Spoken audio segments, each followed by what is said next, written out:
Hi everyone, welcome to this keynote address for the CIAP conference. Thank you to the organizers for inviting me as a speaker, as a keynote speaker for this. The topic of my presentation today is optimization models for improving access for target populations during pandemics. This is a summary work of a series of research articles and collaborative efforts that I have been a part of and conducting over the past several years. My name is Bismark Singh. I'm at the University of Southampton in England. There's two organizations I would like to begin by acknowledging. This is the German Research Foundation, which has been funding parts of my research, and the Bavarian Academic Center for Central, Eastern, and Southeastern Europe. This is also known as BAHOUS, and the German Research Foundation is known as the DFG as well. Okay, so this work is a large collaborative effort, which I have conducted as part of the UT Austin COVID-19 Modeling Consortium. This is publicly available at the following URL. This is a large team of mathematical optimizers, epidemiologists, policymakers, statisticians who work together in an effort to fight against the current COVID-19 pandemic, using science as our weapon of choice. Okay, so before the current COVID-19 pandemic, there were other pandemics worldwide as well. It's, of course, the current pandemic that is the one which is freshest in our memory. It has been particularly severe, but the 1918 pandemic was also especially severe, if not even more. The 2009 pandemic was the last one before the current pandemic. The death toll was significantly lesser, but there have been threats of avian flus, which have always lingered on as well. So pandemics are here to stay. To control a pandemic, there are several measures that we have at our disposal. So vaccines remain the most effective mechanism, but as we saw for the current pandemic, their development may take several months, if not years. So a pandemic comes up from typically a new strain. So this requires a new vaccine that has to be developed, which takes new research. And this process can take a significant amount of time. Months is relatively optimistic out here, but typically this process can take several years. It's during this time that antivirals come in really useful to us. So antivirals are they offer you some immunity and help you reduce some of the symptoms and transmissions before the vaccines have been widely available, but they don't give you complete immunity like a vaccine. There's other non-pharmaceutical interventions as well. So these are also known as NPIs, so such as face masks and respirators. And as we saw in the current pandemic, so they could be really scarce at the start of a pandemic. But later on in the pandemic or in the course of a disease outbreak, so they start to become more prevalent and widely available. And finally, it's really important for a disease outbreak to test for infections so that we know which groups, which population groups, or which geographies are particularly affected.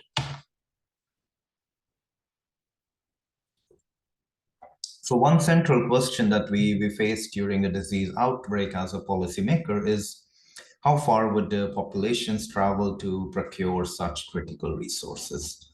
So how far would populations be willing to travel? How far are populations able to travel to procure these resources? As a policymaker, this is a central question that I would be interested in. If I am a policymaker, then high levels of access are naturally of greatest interest to me. So an example of this is how far would people go to get vaccinated? Would you travel 10 miles away from your home to go to a vaccine center? Yes or no? Would you go such a distance to pick up an antiviral drug? How far would you be willing to go to get tested? So these are the kind of questions which provide us answers to the definition of what is access. All right, so let's dig this a little bit deeper. So what are some considerations that a policymaker could be interested in? So how far would people travel? How far are people willing to travel? Do they have the means to travel? Are they interested in traveling? and just what is the locations of the pharmacies or the sites which offer you testing or disposal of vaccines or procurement of antivirals, such that people are willing to travel to the locations that are close enough to them. So the question is, which of these available set of pharmacies or locations should I use? Another very important concern is the concern of fairness or equity. So how do I handle disparities between different geographic regions or between different population groups? So some groups might be more marginalized than others, but as a policymaker, I am interested in ensuring a fair distribution despite resources being scarce. So an example is, how do I ensure disparities are handled between rural and urban areas? So mathematically, this translates into what we call as a facility location problem. So there's a set of facilities which provide some resources, and there's a set of populations which seek these resources.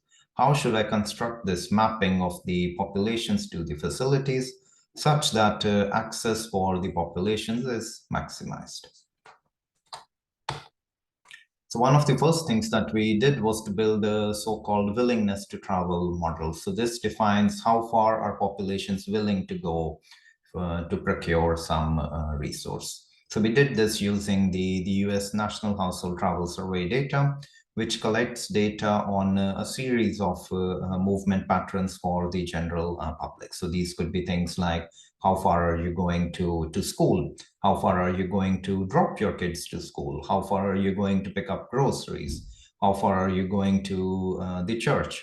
So things like these form part of a travel pattern, which we built into a model that looks like an exponential shape like this.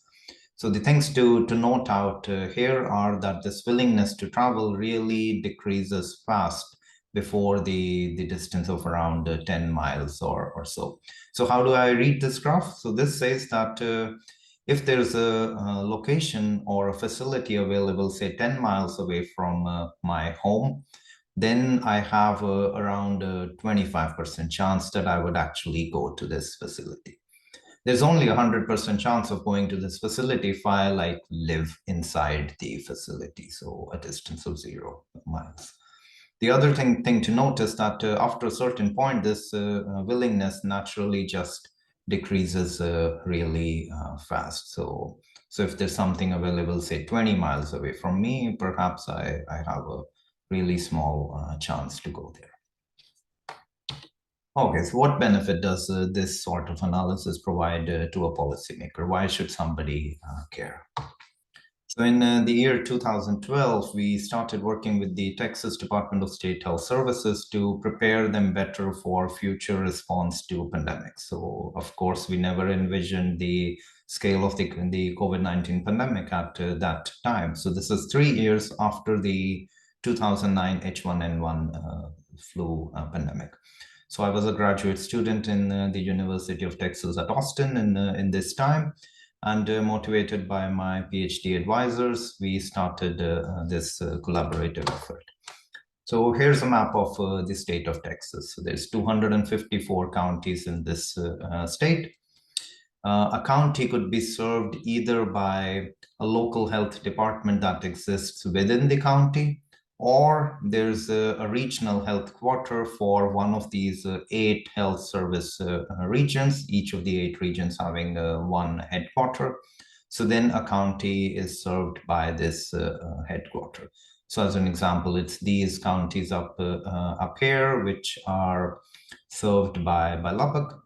And it's these counties here, which are served by the local health department within themselves. So the other thing to note from this graph of Texas, for those of you who are not familiar with the geography of Texas, so the east of Texas has the major cities, so which would be most familiar to an outsider. So that's Dallas, Houston, Austin, San Antonio. The west of Texas is relatively sparsely populated. But as a policymaker, I would like to ensure a fair distribution of a scarce resource, whether it is testing or whether it is vaccines pickup or it is a disposal of antivirals. So I would like to ensure equity in the following sense. If I'm a resident living in, say, El Paso, belonging to a particular age group, then the likelihood that I could pick up a scarce vaccine should be the same as if I'm a resident of the same age group in, say, Houston.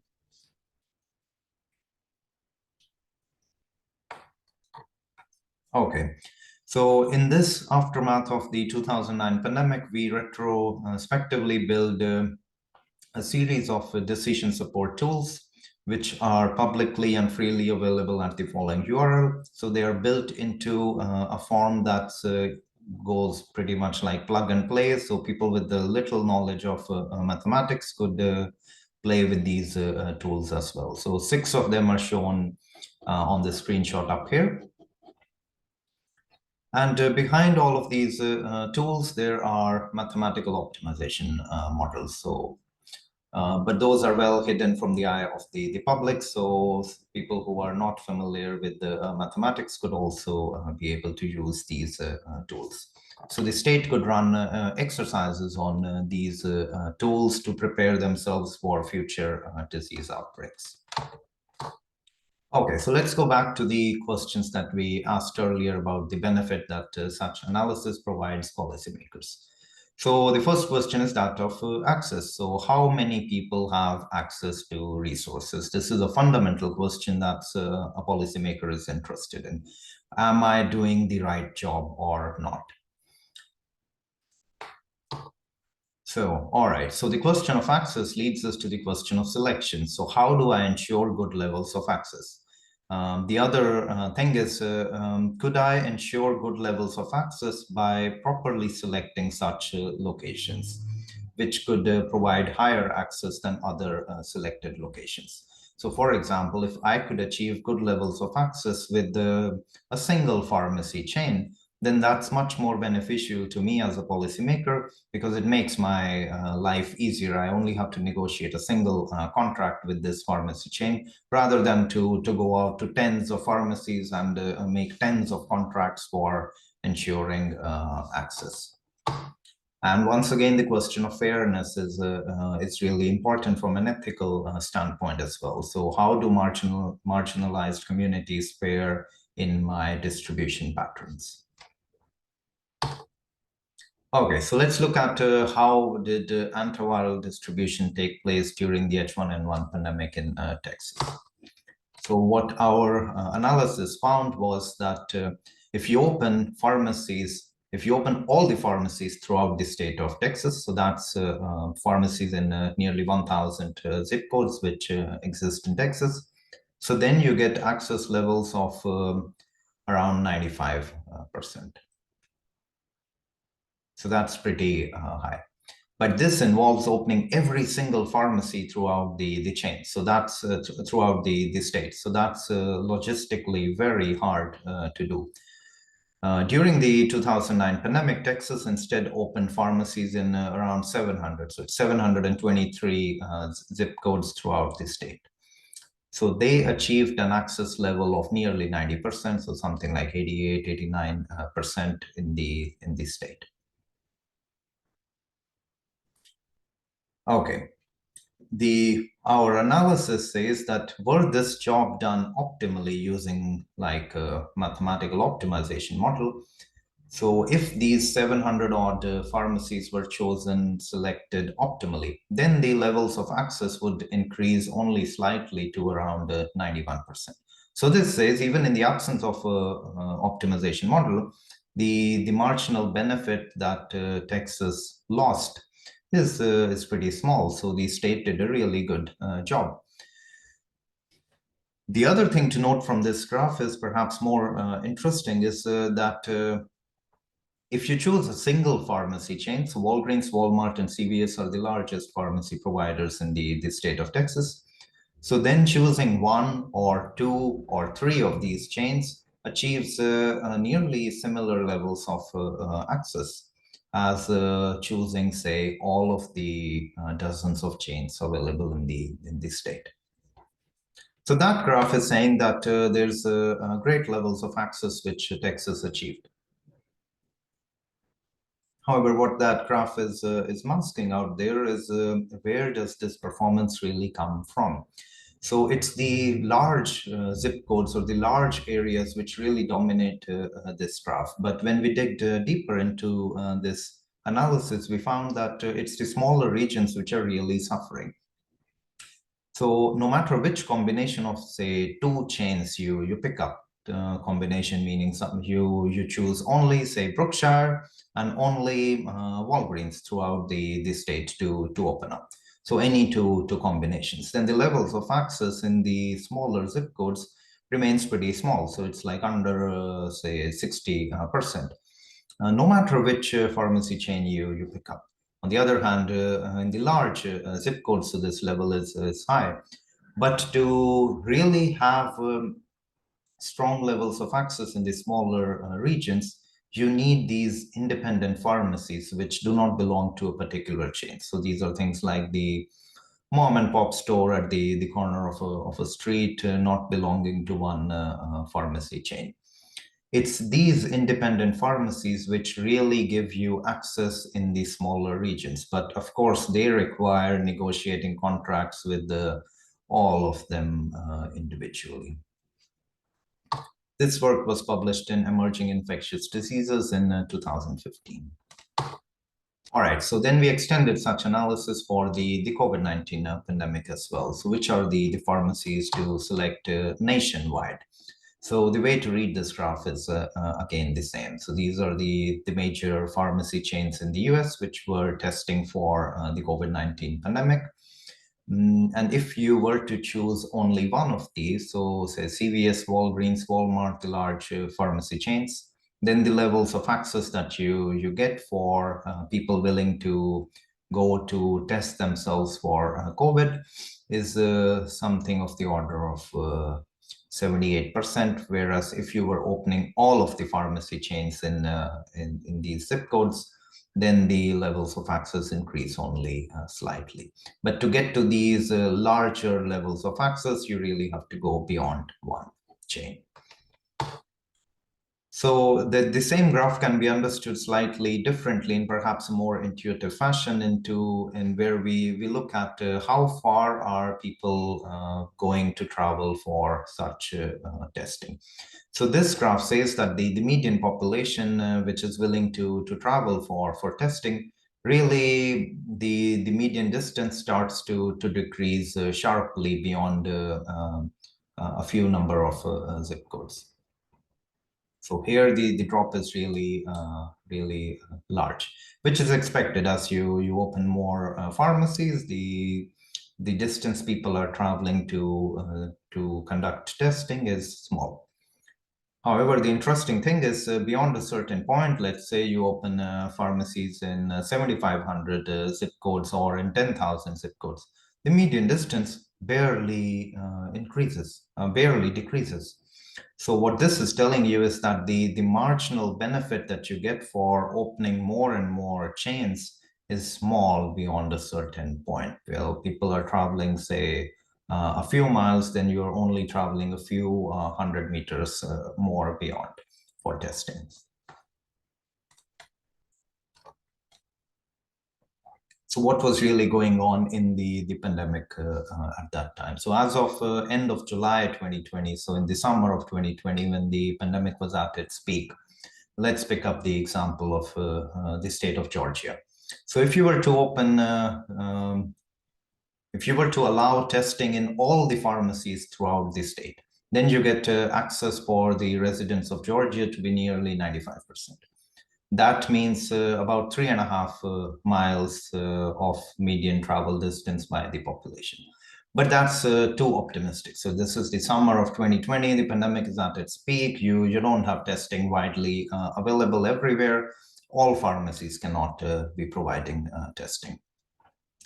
What was really happening is access levels of around 53%, with populations traveling about 6.5 miles on median.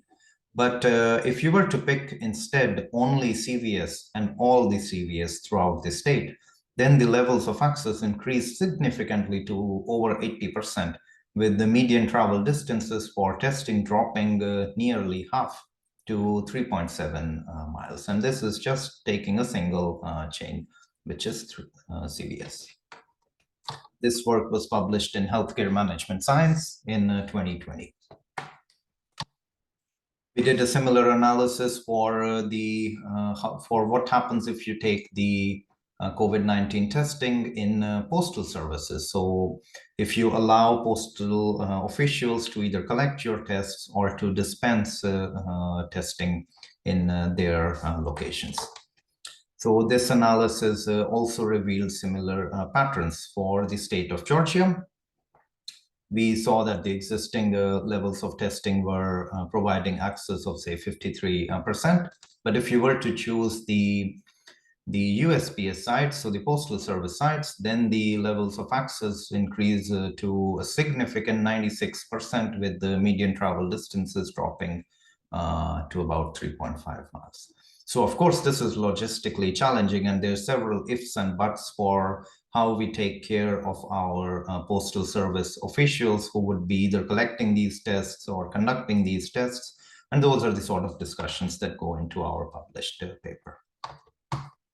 So what is happening behind the scenes out here? So there's a combinatorial optimization model behind the scenes, which is predicting which are the optimal locations I should select from my given set of facilities, which maximize access for the entire population.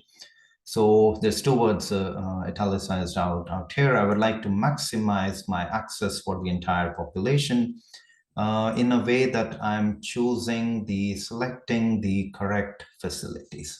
So this question of selection comes up in mathematical optimization a lot, and unfortunately, making such choices about selection is difficult. So as an example, if you've got 10 facilities and you've got to select 2 out of these, then there's 45 choices you must look through. Increase this up to 100 facilities and you have to select 10 out of these, then the number of choices you have exceeds the stars in the Milky Way. So enumeration out here becomes impossible. We can't think about doing this too, and 100 facilities is really small. But fortunately for us, there are state-of-the-art methods which can do such optimization fairly quickly. But unfortunately, this quickly isn't guaranteed. So we can't predict how quick such solvers would work. So we work on efficiently solving such models such that we don't have to do such enumeration strategies. So to wrap up, optimization, mathematical optimization has a rich connection with the public policy and epidemiology, as I showed in this summary presentation. I remain open for future collaborations. You are welcome to reach out to me. I would like to thank you for your attention, and again, the conference organizers for inviting me and their support. Thank you, and bye-bye.